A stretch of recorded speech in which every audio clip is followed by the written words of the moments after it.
هقول لك دلوقتي ليه مش بحب ان انا اعمل امبورت في الفايلز كلها لفلاتر سكرين يوتلز. هي دي تعتبر ايه يا صديقي العزيز؟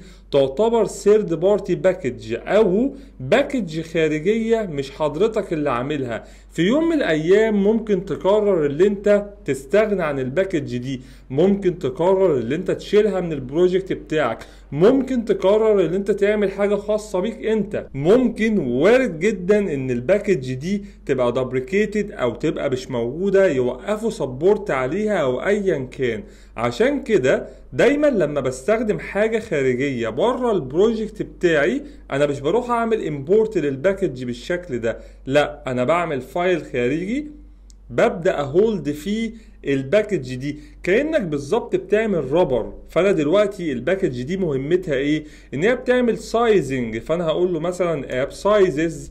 طيب وجوه الاب سايزز دي هبدأ اعمل كلاس بسيط اسميه اب سايزز بالشكل ده.